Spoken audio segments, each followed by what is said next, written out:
جعلساز mafia کے سب حربے ناکام، چھپ کر جعلی ڈرنکس تیار کرنے والی فیکٹری پکڑی گئی۔ ڈی جی فوڈ اتھارٹی کی سربراہی میں واگا کے کرول گاؤں میں جعلی ڈرنکس فیکٹری اور گودام پر چھاپا۔ معروف برانڈز کی نکلی ڈرنکس تیار کرنے پر فیکٹری سیل، مشینری اکھاڑ کر ضبط، تیار نکلی ڈرنکس تلف، مقدمہ درج۔ 2 لاکھ جعلی لیبلز، 1000 تیار بوتلیں، 80 بوریاں خالی بوتلیں، ناقص کھلے رنگ اور مصنوعی flavours تلف۔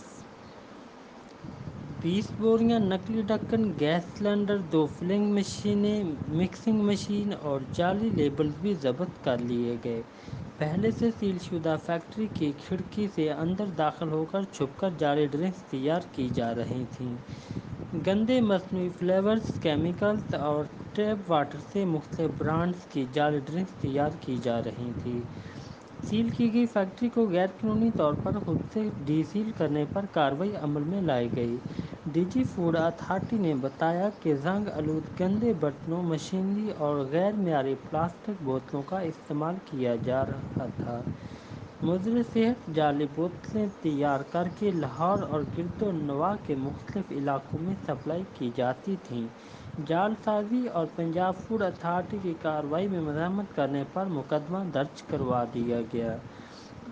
D G food authority نے کہا کہ منظور شدہ فارمولے کے بغیر کیمیکلز سے تیار کی گئی جعلی ڈرنکس معدے کے السر اور کینسر کی بڑی وجہ بنتی ہیں۔ ملاوٹ، دھوکہ دہی اور جعل سازی کے مکروہ دھندے میں ملوث افراد بچوں اور بڑوں کی صحت سے خطرناک کھلواڑ کرتے ہیں۔ D G food authority Irfan Memon نے مزید کہا کہ پنجاب میں کہیں بھی کوئی بھی کاروبار پنجاب فوڈ اتھارٹی سے چھپ کر نہیں کیا جا سکتا۔ ڈی جی فوڈ اتھارٹی نے مزید کہا کہ عوام سے گزارش ہے کہ اپنے ارد گرد گھروں میں چھپ کر لگائی گئی فیکٹریوں کے بارے میں پنجاب فوڈ اتھارٹی کو اطلاع کریں۔